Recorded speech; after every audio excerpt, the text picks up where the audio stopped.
How pathetic can some people be? I'm sick of activists. Everybody's a activist in Los Angeles. Everybody's like an animal activist. I love animals too. But if I see one more person walking a dog with a coat on it, I'm going to stab him. I swear to God. That's the first sign of mental illness. You start dressing up your pets, okay? Take the snorkel jacket off the Chihuahua. The dog was born with a coat. He doesn't need another one. It's like giving an alligator false teeth. Leave him alone. We don't even have kennels now. We have doggy hotels in this country. Did you see this? We got people sleeping on the streets in this country, yet somewhere there's a poodle pissed off because a maid didn't leave a liver snap on his pillow last night. I got a lady that lives next to me that talks to her pets like she thinks they're human. She's yelling at her dog last week. She's going, "Did you hear what I said?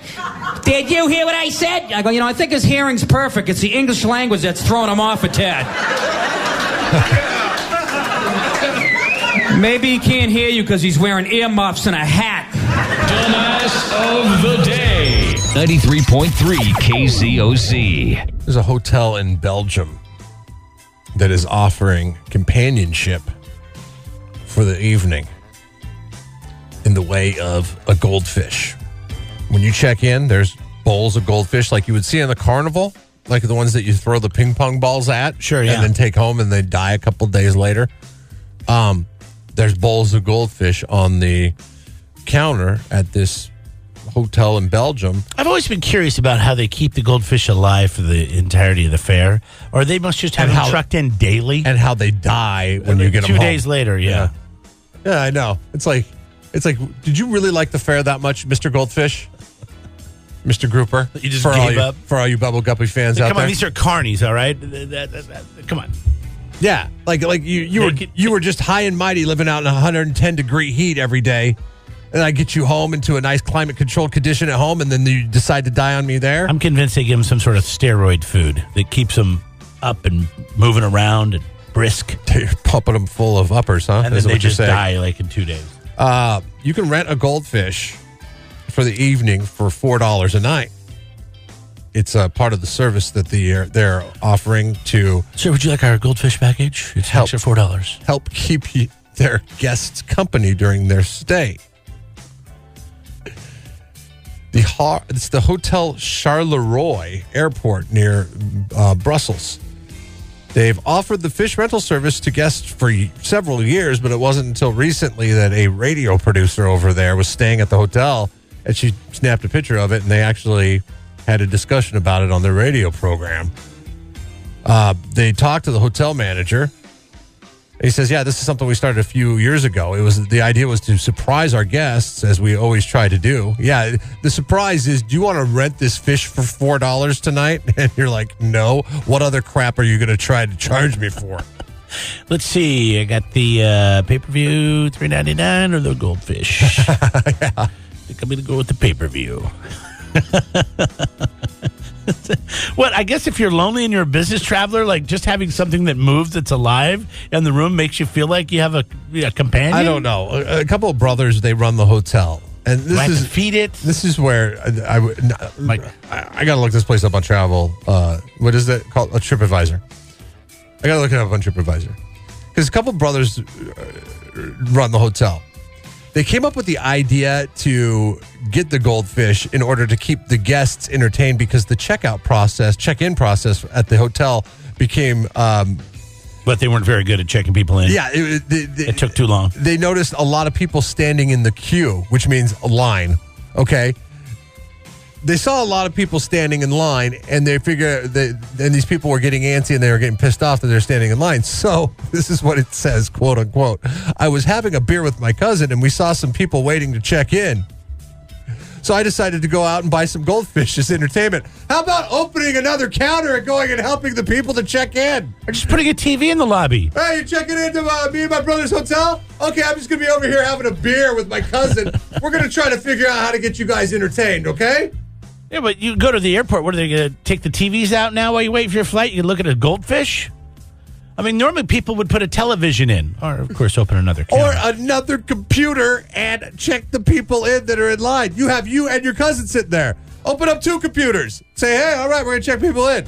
They got one brother up there working his ass off, and a line of 20 people, and the brother and the other cousin, they're sitting over there kicking back some Stellas. They're like, how can we keep these people entertained? Oh, why don't you go get some goldfish? That's a brilliant idea. Well, the goldfish became popular, and people asked to start renting the goldfish. So they're like, okay, we'll rent it here for $4 a night. So the goldfish are now companions in the room. If you're working at the This is hotel a weird desk, world front we live desk, in. and some guy comes up to you, he's traveling by himself, he looks at you and he goes, hey, think I can take one of them goldfish up to my room? I'm thinking, this guy's a weirdo. This is kinky. Yeah, this guy, a little bit of a pervert. Like, what do you want the goldfish in I your like room how your for? mind goes there because hotel rooms are automatically attached to sex. That's just the way it is. Well, my wife doesn't feel that way, but damn it, I keep trying to sell her on it. We're in a hotel. Of course we're going to have sex. Everybody has sex here. Gross. What's the most ridiculous surcharge you've ever had to pay at a hotel? Oh, God. Okay. First off, I want to just say the most ridiculous surcharge I've ever had to pay is you buy a fishing license in Washington State, and then you have to pay a fee to buy the license. So you're already paying a fee, but then you had to pay a fee to buy the license. That's the most ridiculous. Yes, there's a processing fee. It's a 15% processing fee for this. You worked in the hotel business. Processing I'm fee. trying to remember. I don't know. Yeah, but I worked in the hotel business before I don't pay surcharges were attention to this popular. stuff, you know? When I travel, and if I travel for work, they cover it, so I don't even... So I'm not a great person to ask. What's the most... Like a resort fee? Like, I always thought that was interesting. Mm-hmm. Like, you have to pay a fee. What is the resort fee? Like, I'm already paying to stay here. I have to tip every person who scratches my nose or scratches their nose when they look at me. I know. You know, so it's like, oh, sir, can I get you some towels? Oh, sure, here's a couple bucks. Oh, Yep. sure, I'll take your bag. Oh, yeah, here's another couple bucks. So what's the resort fee? So I don't know what a resort fee is. Does But that pay everybody for, like, gets the pool charged cleaner? it.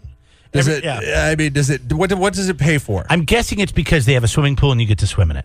They have a gym available to you, and if you use Can't it, you can use build it. that into the cost, though? If you built that into the cost, and then sold it, okay. I guess this doesn't work for the hotel business. If you said your final rate is this. No surcharges, no valet parking fees, no resort fees, no extra taxes. This is your final cost. People wouldn't buy it because they want to look at that nightly room rate, right? One of the reasons I bought the timeshare that we bought, I don't know, it's been almost 10 years ago now, was because there was no resort fee. And it eliminates all the resort fees. You pay no more fees when you come here. Yeah. You're an owner now. You just come in and you get all these benefits. I'm like, no more fees? Because resort fees enrage you, right? It's like $150, $200 for a you week. guys- I'm like, what is this for? You guys probably spend, what, $2,000 a year just not to have any resort fees, right? That's how- $1,000 a year? Yeah. How much is your timeshare? No, you mean the timeshare's paid off, but What do you mean it's paid off? we just paid for it when we bought it. How much did it cost? $10,000. So it's $1,000 a year at this point, but it keeps going down. It keeps going down every year. It keeps going down. Yes, So okay. you've paid $1,000 a year just to not have any resort fees whatsoever. Yeah. That's how much you hate resort fees. But the reason we did it was, and I'll keep this quick, is the vacation cost us $2,500. So looking at it, I'm like, oh, we can Yeah, pay if you did that $1,000 10 next times, year, or yeah. we can pay $2,500. If you did $2,500 10 times, it would be $25,000 versus $10,000. So you've saved money on that one. But honestly, I remember that was part of it. Like when I was thinking about it, I'm like, oh, okay. I don't have to pay this resort fee again. I like that. So my wife likes to stay at hotels across the street from Disneyland. I like to stay at the cheapest hotel in the vicinity of Disneyland. I don't see much of a difference between a 7-minute walk and a 15-minute walk to Disneyland. I just don't. I mean, it's like... Well, the difference is how much are you saving for the extra 7.5 minutes? Yes. $100, $50? 14 minutes round trip, right? If you're going to talk about walking back too. So you're at 14 minutes to save $14 I'd be okay with, to save $10 I'd be okay with, but not my wife. No, she's got to stay at the place right across the street. So this last time down to Disney, The one that looks like a little castle? no, not that one. It was the place we stayed was called the Tropicana. Okay, so last time we went, I had to go early for a conference for work, so I stayed at the Alpine Inn because it was over by the convention center, and I told you about this. I did it in order to try to get my wife going down in the direction. The Alpine Inn was great because they didn't charge any parking fees. No resort fees? No resort fees. There was a hefty Anaheim tax, but you can't get away from that at no matter where you stay. Any hotel that you stay at in Anaheim, especially in that park zone there, is going to end up running you a lot of money. But they did away with any parking fees, and they did away with any resort fees. So I liked that. And it was like $110 a night or something like that. And then my wife says, well, I want to stay at the Tropicana because I don't want to walk the last 2 days that we're there. I don't want to walk that far being 15-minute walk versus a 7-minute walk. Well, your wife has much shorter legs than you, so she's working twice as hard. Okay. Maybe I didn't take that into consideration. See, that's short people. Well, yeah, you don't understand that about us. And you 6-footers. So then Friday morning, we have to switch hotels, which is a pain in the ass in its own right? Because I have to switch hotels and then walk back over to the convention from a place that's further away. So no problem making your husband walk 20 minutes back to the convention just so you could stay across the street from Disneyland, when really we were just staying down the street from Disneyland before. Can't you take an Uber at that point? At a 20-minute walk, I'm thinking, nah, I can take an Uber. Yeah, it was nice out. Get some fresh air, have a cup of coffee, get some exercise. And we pull up, and there's a guy there standing there and a valet station. Now, this is just a regular hotel, and there's a valet. And I'll park it myself. He goes, well, dude, self-parking's really full. We're doing construction on this side of the hotel, so they got all these parking lots. So what you could do is just go ahead and park your car here, and then I'll go ahead and move it whenever I get a chance. And I'm like, fine. Okay. So I give him my keys. He ends up parking the minivan right in front of our hotel room. Right? Like, I watch him, and he parks it in an open spot right in front of our hotel room. And I'm like, and we're pushing our stuff on a luggage cart because you got 2 kids. You could have drove it over there. Yeah, I could have drove it over there, and it would have been much easier. But I got one of these luggage carts with like a flat wheel. So like you got 3 good wheels and one that's like laboring. And the whole time I'm pushing this onto the elevator, bumping into things, suitcases falling off of it. I go, there's no way in hell I'm giving this valet a tip when this is all said and done. We happen to have 2 sets of keys with us, my keys and my wife's keys. So all weekend long, we just leave the keys that we left with the guy with him, and we're going in and out of our minivan for whatever it is we need. If we need to take the minivan anywhere, we hop in the minivan, we leave, and we come back. So then the Sunday morning, I drive up to, I load everything in the car because it's right in front of the hotel, and I load it up, drive it up to the valet stand, and I'm parked out in front of the valet stand. I hand him my ticket. I just need my keys back. I've been getting in and out of my car all weekend. I haven't needed you all weekend long. He's like, this is what he says to me, okay? He goes, oh, well, yeah, I knew that was the room you were staying in. I just did that on purpose to convenience you. Well, you could have said that so I didn't have to take all my luggage out, put it in a cart. Because he was fishing for the tip. Fishing for the tip. No, he was fishing for the tip. No tip for you. I said, well, thanks a lot. That's good customer service. And I drove off. The valet is the hidden resort fee. Even when they don't have resort fees, that is a pain in the ass. And it was not even needed for this property. Right. That's the thing. You did not need the valet. It's not like they were overrun with parking problems. There is one valet that is very valuable, and that's the Cliffs. If you ever go into the Cliffs, it's so worth valet parking because you can't park anywhere there. There are some places that it's necessity. That's really funny. He just drove it around and parked right in front of your room. Like, I could have, hey, bring that back here. I could do that. How much did they charge you to park, by the way? Was it free parking? No, it pissed me off because the valet that was also fishing for a tip, he gets $15 for parking the car. But it didn't matter if we were going to park it or they parked it. It was still $15 to park the car each night, which really pissed me off because the place that we were staying the night before that and the place I stayed for the convention, parking was worked into the price of the hotel room, which was actually a cheaper hotel room than what we were paying. So the place that they advertised rates of $120 a night. Yeah. But then they added a resort fee that they added on, which was another $10 a night. So then you're paying $125 a night. Then parking was $15 a day. So then you're paying so wait, where were we at? It was 120, 130, 155. $155 a night is what you end up paying when it's all said and done. The other place we were staying at was 110. Yeah. Everything No, I know, it's included. crazy. And a continental If breakfast. you're ever going to go up to San Francisco, I don't know if you walk there or what, because they screw you. But I know it's a city. I got the media rate, which was media rate? $75 a day. Normally it's $125 a day For the parking? to park Yeah, in I the know. city. That's terrible. And they're like, well, and you have an oversized truck. Maybe that's why it was an extra $25. I think maybe it's normally $100. Oh, but yeah, you have a full-size truck? Yeah, well, we got to take that down a couple blocks and put it in a garage over here. And I'm like, why is that my problem?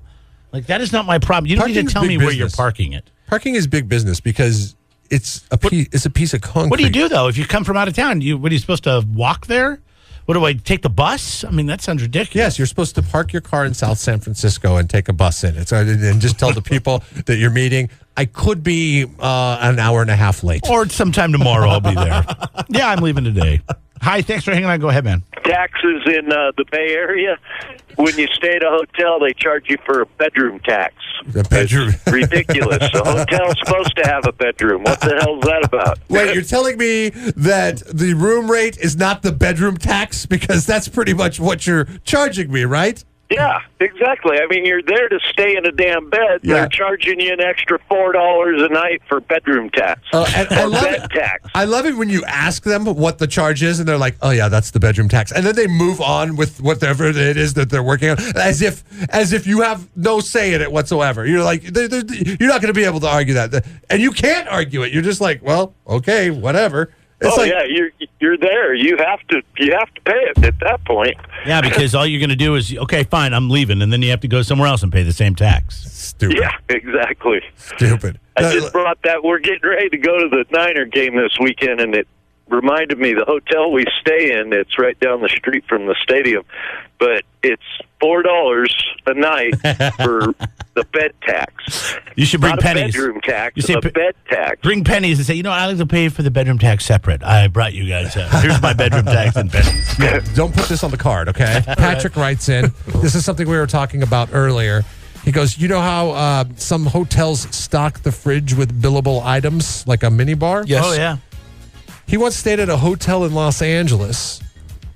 I think he says that he stayed at the W, where they charged a convenience fee for making those items available, even though he did not take any of them. That's next level. I'm like, take the damn refrigerator. It's unplug it, $100 and because take you have it the out. option of taking this right now. Every time I go to one of those places, I take everything out, I put it on the top shelf of the closet, and then I fill it full of my own beer. And Well, a lot of whatever. places there's laser sensors now. As soon as you pick it up, it This happened to bills us you in for it. Vegas. Happened to us in Vegas. Jeff bumped picked the up Pringles. something You to just look at the Look it up, Pringles. and then you put it back down. They're like, Yeah. you had Pringles. Nope, I didn't. No, you see it's right there.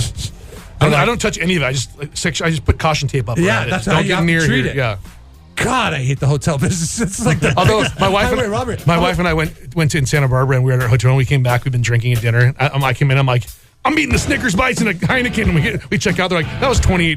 Yeah, I'm like, best $28 I ever spent. 93.3 KZOZ rocks. Jeff and Jeremy in the morning.